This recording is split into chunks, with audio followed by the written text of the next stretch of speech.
Komisi Penyiaran Indonesia mengadakan Expose Indeks Kualitas Program Siaran Televisi tahun 2022 untuk 8 kategori program. Dalam acara tersebut juga diadakan seminar mengenai hak kekayaan intelektual sebagai proteksi hak cipta bagi para konten kreatif.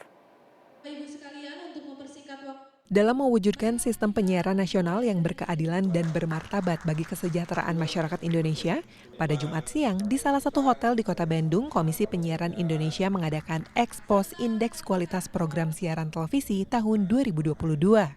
Terdapat 3 prinsip yang menjadi landasan indeks kualitas program siaran, yaitu transparansi, partisipatif, dan pemberdayaan sekaligus penilaian kualitas program acara televisi berdasarkan kategori program secara periodik. Di tahun 2022 ini, indeks kualitas program siaran televisi melibatkan sebanyak 96 informan ahli dari 12 perguruan tinggi di Indonesia untuk menilai 8 kategori program siaran di Indonesia.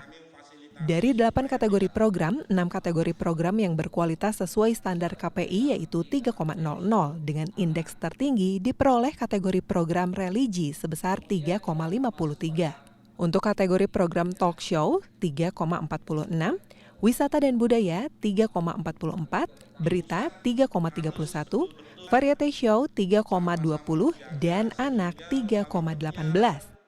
Sementara 2 kategori program dengan indeks rendah adalah program infotainment dengan indeks 2,80 dan sinetron dengan indeks 2,70. Disebut dengan P3SPS. Apa itu? Misalnya, apakah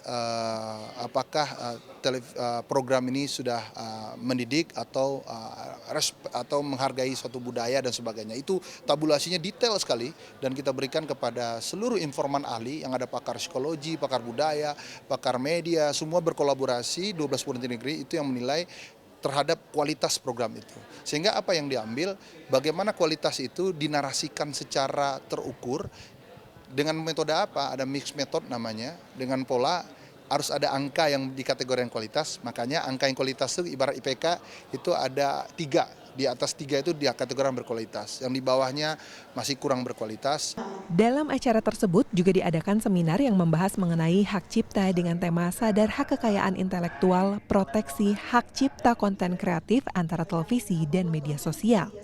Semakin banyaknya lembaga penyiaran konvensional yang menampilkan potongan konten di platform multimedia untuk sebuah acara program siaran tertentu berimbas pada pelaku kreator konten digital terkait dengan hak cipta antara televisi dan media sosial. Menurut praktisi kekayaan intelektual Justisiari Pekusumah, dalam konteks penayangan suatu konten kreatif hasil para konten kreator dalam suatu platform yang kemudian ditayangkan oleh media penyiaran, ada potensi pelanggaran jika penayangan tersebut tidak melindungi hak cipta yang seharusnya dilakukan oleh media penyiaran. Setidaknya ada 2 hak konten kreatif ketika hasil kreasinya disiarkan oleh pihak lain. Pada dasarnya sebagai suatu konten yang berpotensi memiliki perlindungan hak cipta, itu ada 2 hak ya. Pertama hak moral dan juga hak ekonomi, dan itu wajib istilahnya dihargai oleh media-media yang menayangkan konten tersebut. Apa itu hak moral? Hak moral itu intinya hak bagi si pemilik hak cipta untuk dicantumkan namanya sampai kapanpun.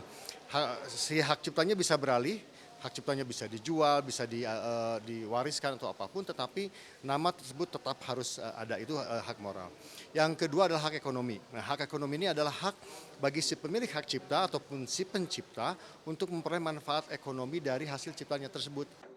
Dalam media penyiaran, fungsi media dan penyiaran harus memenuhi beberapa aspek, diantaranya sebagai media informasi, pendidikan, hiburan, kontrol, dan perekat sosial.